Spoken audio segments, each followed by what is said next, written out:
15 अप्रैल 1944 सुबह 9 बजे इम्फाल घाटी, इम्फाल वैली, मणिपुर के ऊपर 8000 फीट कॉकपिट के अंदर कंपन महसूस हो रहा है।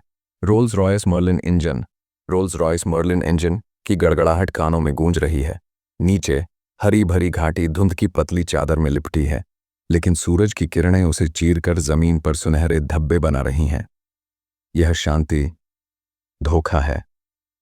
Squadron leader Arjan Singh, royal Indian air force RIAF की नंबर विंग स्क्वाड्रन के कमांडिंग ऑफिसर अपने हॉकर हरिकेन लड़ाकू विमान के कंट्रोल स्टिक को हल्के से पकड़े हुए हैं।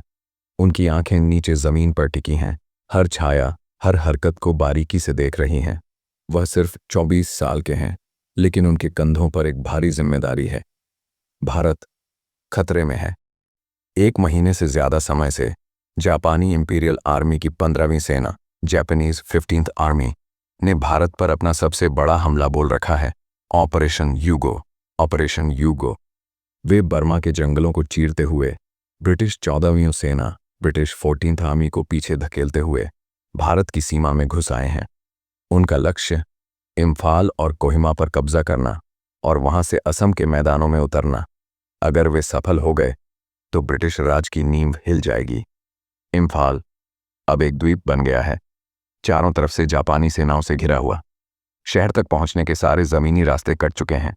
हजारों ब्रिटिश, भारतीय और गोरखा सैनिक इस घाटी में फंसे हुए हैं। उनकी एकमात्र जीवन रेखा हवा है।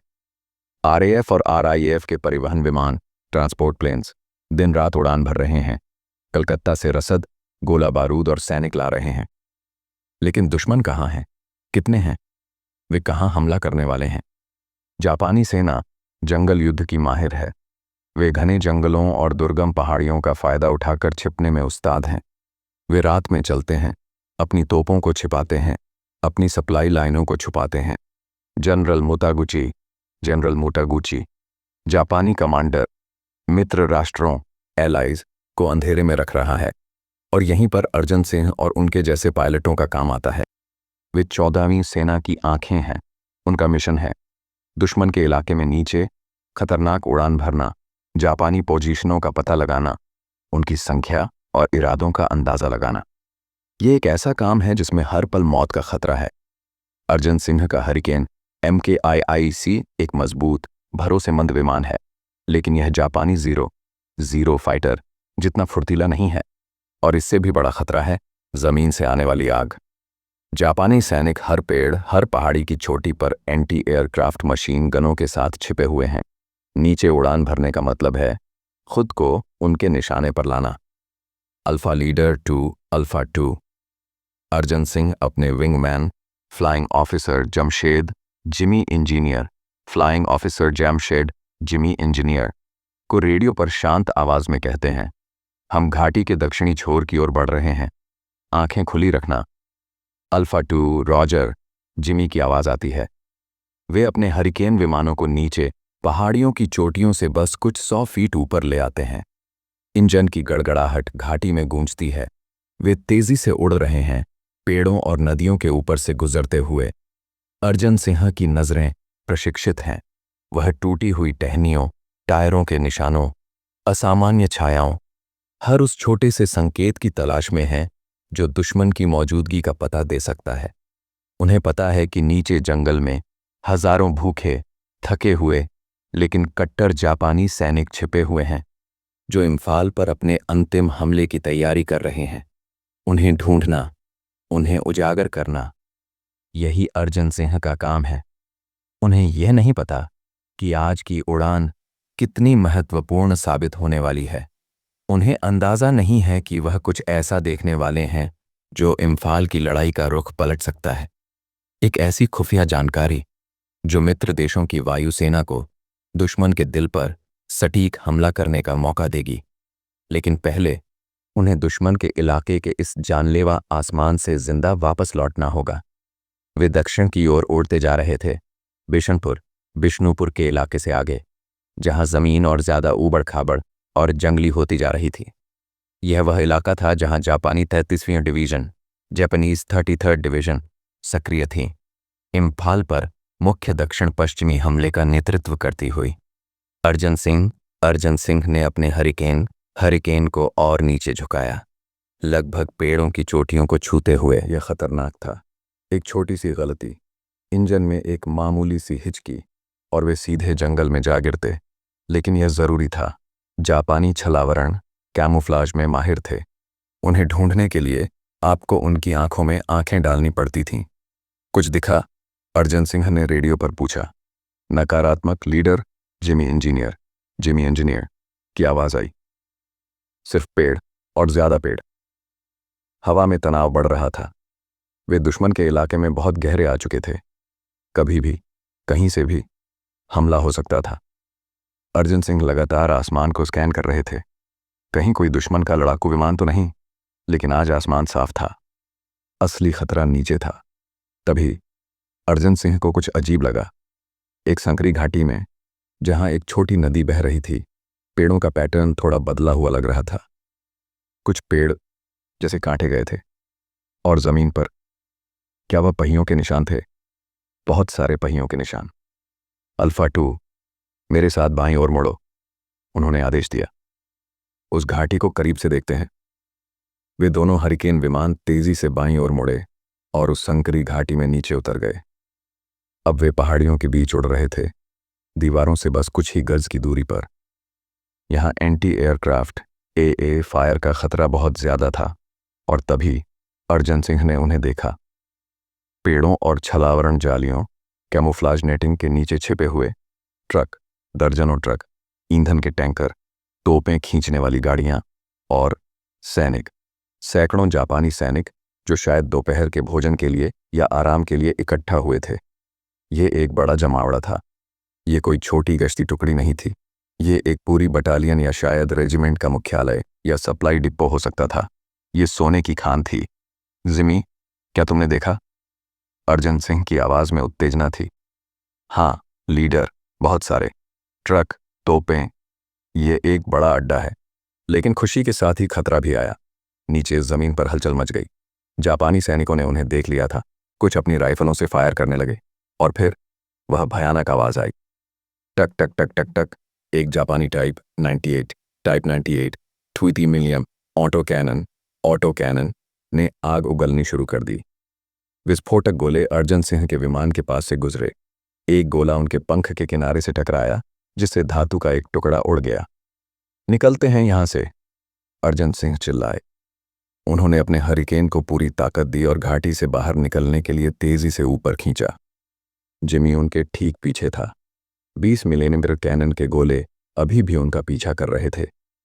एक और गोला जिमी के विमान के पिछले हिस्से से टकराया, लेकिन ज्यादा नुकसान नहीं हुआ। वे घाटी से बाहर निकल आए, वापस ज्यादा सुरक्षित ऊंचाई पर। अर्जन सिंह का दिल तेजी से धड़क रहा था।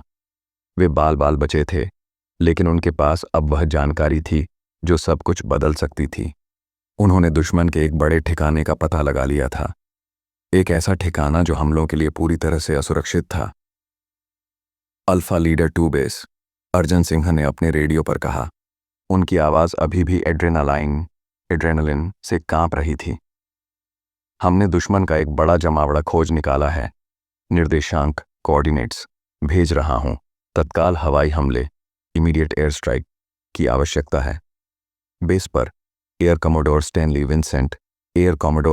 विंसेंट, जो इम्फाल में RAF और RIAF इकाइयों के कमांडर थे, ने अर्जन सिंह की रिपोर्ट सुनी। उनकी आंखें चमक उठीं। यही वह मौका था जिसका वे इंतजार कर रहे थे। सभी उपलब्ध स्क्वाड्रन तैयार करो, उन्होंने आदेश दिया। हरिकेन बॉम्बर्स, हरी बॉम्बर्स, वल्टी वेंजेंस डाइव बॉम्बर्स, सब कुछ। हमें उस ठिकाने को नक्शे से मिटा देना है। अर्जन सिंह और जिमी इंजीनियर अपने क्षतिग्रस्त विमानों को लेकर वापस इम्फाल बेस की ओर उड़ चले। उन्होंने अपना काम कर दिया था। उन्होंने दुश्मन को ढूंढ निकाला था। अब हमलावरों की बारी थी। लेकिन अर्जन सिंह का काम अभी खत्म नहीं हुआ था। उन्हें सिर्फ जानकारी ही नहीं लानी थी, उन्हें हमले का नेतृत्व भी करना था। उन्हें अपने साथी पायलटों को वापस उसी मौत की घाटी में ले जाना था, और यह सुनिश्चित करना था कि दुश्मन बच न पाए। दोपहर लगभग 12 बजे। इम्फाल, इम्फाल का मुख्य हवाई क्षेत्र। अर्जन सिंह और जिमी इंजीनियर के हरिकेन्स विमान धूल उड़ाते हुए रनवे पर उतरे। उनके विमानों पर गोलियों के निशान साफ दिख रहे थे, लेकिन वे सुरक्षित थे। जैसे ही अर्जन सिंह ने अपना कॉकपिट खोला, base commander air commodore Vincent अपनी जीप में तेजी से उनके पास पहुंचे। रिपोर्ट सिंह, विंसेंट ने चिल्लाकर पूछा, विमान के इंजन के शोर के ऊपर। बड़ा ठिकाना सर, अर्जन सिंह ने जवाब दिया, अपना हेलमेट उतारते हुए। कम से कम 1 बटालियन, शायद ज्यादा। ट्रक, ईंधन, तोपें सब पेड़ों के नीचे छिपे हैं। घाटी का नक्शा मैंने बना लिया है। शाबाश सिंह, शाबाश, विंसेंट ने कहा। उनके चेहरे पर मुस्कान थी। हमने तुम्हारी रिपोर्ट पर तुरंत कार्रवाई की है। हमलावर तैयार हैं, तुम उन्हें लीड करोगे। अर्जन सिंह थके हुए थे। उनका विमान क्षतिग्रस्त था, लेकिन उन्होंने एक पल भी संकोच नहीं किया। जी सर। अगले आधे घंटे में बेस पर तेज गतिविधि का माहौल था। अर्जन सिंह ऑपरेशन रूम में थे, ताज़े नक्शों पर निशान लगाते हुए आरएएफ और आरआईएएफ के दर्जनों पायलटों को ब्रीफ कर रहे थे। वहां ब्रिटिश, कनाडाई, ऑस्ट्रेलियाई, न्यूजीलैंडर और भारतीय पायलट थे, सब एक साथ, एक मिशन के लिए। लक्ष्य इस संकरी घाटी में है, अर्जन सिंह ने नक्शे पर इशारा करते हुए समझाया। छलावरण बहुत अच्छा है, इसलिए ध्यान से देखना होगा।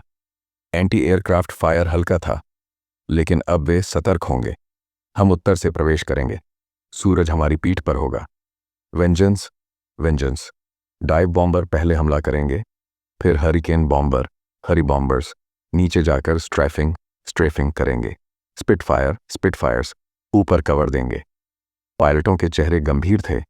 वे जानते थे कि यह मिशन कितना खतरनाक है। घाटी में उड़ान भरना, भारी एए फायर का सामना करना। कई वापस नहीं लौटेंगे, लेकिन वे यह भी जानते थे कि यह कितना महत्वपूर्ण है। दुश्मन को उसकी मांद में मारना इम्फाल की रक्षा के लिए यह जरूरी था। दोपहर 1 बजे लगभग 24 विमान, 12 Vultee Vengeance dive bomber, 8 Hawker Hurricane MKIIC जो बम और रॉकेट ले जा सकते थे, और 4 super marine Spitfire escort Imphal के रनवे से गरजते हुए उड़े। अर्जन सिंह एक नए हरिकेन में हमले का नेतृत्व कर रहे थे। वे तेजी से दक्षिण की ओर बढ़े, उसी रास्ते पर जिस पर अर्जन सिंह और जिमी सुबह गए थे। लेकिन इस बार वे अकेले नहीं थे, वे शिकारी का एक झुंड थे। जैसे ही वे लक्ष्य घाटी के करीब पहुंचे, अर्जन सिंह ने रेडियो पर आदेश दिया, स्पिटफायर ऊपर रहो और आसमान पर नजर रखो। वेंजेंस मेरे पीछे फॉर्मेशन बनाओ।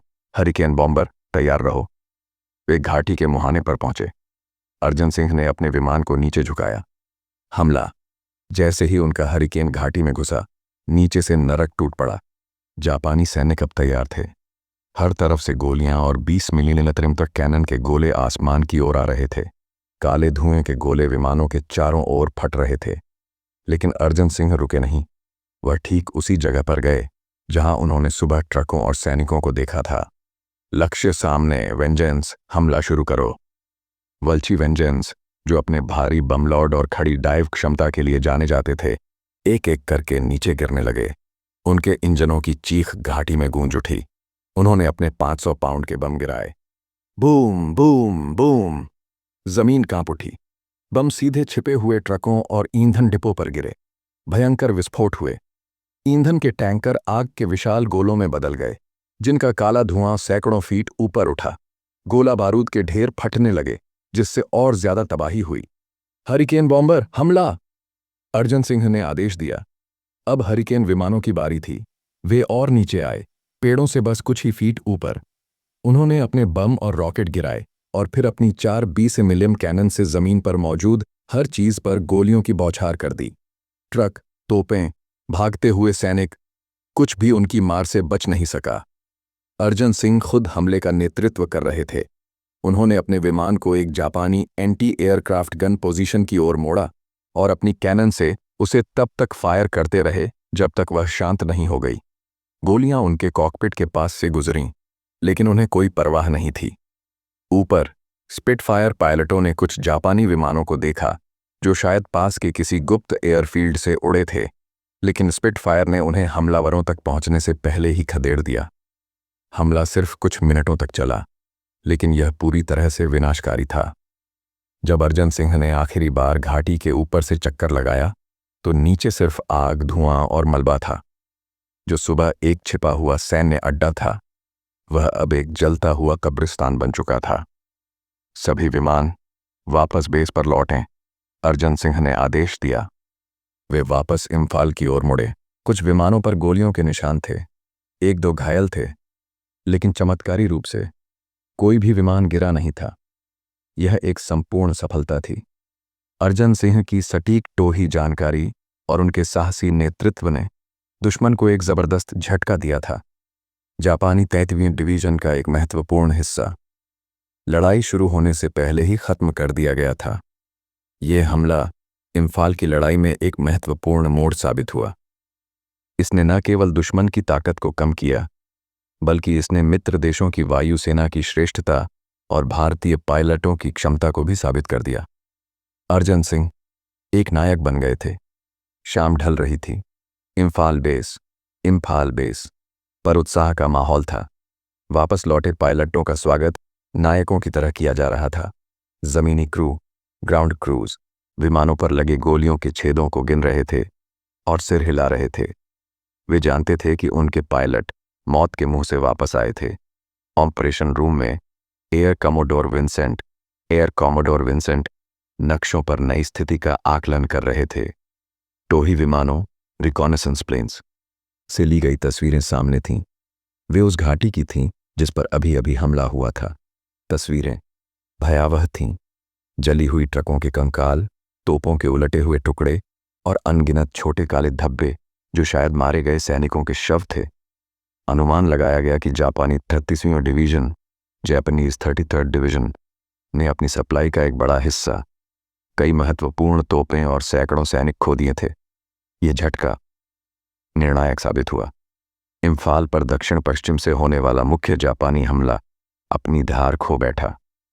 उनके पास अब आगे बढ़ने के लिए जरूरी रसद और तोपखाने का समर्थन नहीं था। जमीन पर लड़ रहे भारतीय और ब्रिटिश सैनिकों को थोड़ी राहत मिली। आसमान से मिली मदद ने उन्हें नई ताकत दी। लेकिन अर्जन सिंह के लिए यह सिर्फ एक मिशन का अंत था। लड़ाई अभी खत्म नहीं हुई थी। इम्फाल अभी भी घिरा हुआ था। कोहिमा में लड़ाई अभी भी चरम पर थी। दुश्मन अभी भी दरवाजे पर था। अगले हफ्तों और महीनों तक स्क्वाड्रन लीडर अर्जन सिंह और उनकी नंबर 1 स्क्वाड्रन RIAF ने इम्फाल की रक्षा में लगातार उड़ानें भरीं। वे हर दिन दुश्मन के इलाके में गहरे जाते, टोही मिशन करते, दुश्मन की नई पोजीशनों का पता लगाते, उनकी सप्लाई लाइनों पर नजर रखते। यह काम पहले से ज्यादा खतरनाक हो गया था। जापानी अब मित्र देशों की हवाई ताकत से सतर्क हो गए थे। उन्होंने अपनी एंटी एयरक्राफ्ट सुरक्षा बढ़ा दी थी। हर उड़ान एक जुआ थी। अर्जन सिंह के स्क्वाड्रन ने कई विमान खोए, कई पायलट मारे गए या लापता हो गए। खुद अर्जन सिंह कई बार दुश्मन की गोलियों से बाल बाल बचे। उनके विमान क्षतिग्रस्त होकर वापस लौटे, लेकिन वे रुके नहीं। वे जानते थे कि इम्फाल की जीवन रेखा हवा में थी। अगर वे आसमान पर नियंत्रण खो देते तो नीचे जमीन पर लड़ रहे सैनिक हार जाते। वे सिर्फ टोही उड़ाने ही नहीं भर रहे थे, वे हमलावर भी थे। अपने हरी बॉम्बर्स से वे जापानी बंकरों पर बम गिराते, उनकी पैदल सेना पर मशीन गनों से हमला करते, उनके काफिलों को नष्ट करते। वे जमीनी सैनिकों के लिए उड़ती हुई तोपें, फ्लाइंग आर्टिलरी बन गए थे। जब भी जमीन पर स्थिति गंभीर होती, मदद के लिए पुकार आसमान की ओर जाती और अक्सर अर्जन सिंह और उनके साथी जवाब देते। उनकी बहादुरी और सटीकता ने जमीनी सैनिकों का मनोबल ऊंचा रखा। उन्हें पता था कि आसमान में उनके रखवाले मौजूद हैं। धीरे धीरे लेकिन निश्चित रूप से इम्फाल और कोहिमा की लड़ाई का रुख पलटने लगा। जापानी सेना सप्लाई की कमी, बीमारियों और मित्र देशों के लगातार हमलों से कमजोर होती जा रही थी। मानसून आ गया था, जिसने उनकी मुश्किलें और बढ़ा दीं। जून 1944 तक जापानी आक्रमण पूरी तरह विफल हो चुका था। वे पीछे हटने लगे। यह जीत कई नायकों की जीत थी। जमीन पर लड़ने वाले सैनिकों की, सप्लाई पहुंचाने वाले पायलटों की और उन टोही पायलटों की जिन्होंने दुश्मन को अंधेरे में छिपने नहीं दिया। स्क्वाड्रन लीडर अर्जन सिंह की असाधारण बहादुरी, नेतृत्व और कौशल को पहचाना गया। इम्फाल की लड़ाई के दौरान उनके लगातार साहसी मिशनों के लिए उन्हें प्रतिष्ठित डिस्टिंग्विश्ड फ्लाइंग क्रॉस DFC से सम्मानित किया गया। यह पुरस्कार उन्हें युद्ध के मैदान में ही इम्फाल के धूल भरे हवाई क्षेत्र पर 14वीं सेना के कमांडर जनरल विलियम स्लिम द्वारा प्रदान किया गया। अर्जन सिंह ने युद्ध के बाद भी अपनी सेवा जारी रखी। वह आज़ाद भारत की वायुसेना के प्रमुख बने और अंततः भारतीय वायुसेना के इतिहास में एकमात्र marshal of the air force के पद तक पहुंचे। 5 सितारा रैंक। लेकिन उनकी नींव, उनकी किंवदंती की शुरुआत इम्फाल के उस खून सने आसमान में हुई थी, जहां एक युवा भारतीय पायलट ने अपने हरिकेन विमान में न केवल दुश्मन के छिपे हुए हमले का पता लगाया, बल्कि उसने मित्र देशों की वायुसेना का नेतृत्व कर उसे कुचल भी दिया। उसने दिखाया कि आसमान की आंखें जमीन पर लड़ी जाने वाली लड़ाई का भाग्य तय कर सकती हैं। इम्फाल और कोहिमा की जीत ने भारत को बचाया और उस जीत में आसमान के एक रखवाले अर्जन सिंह का योगदान हमेशा याद रखा जाएगा।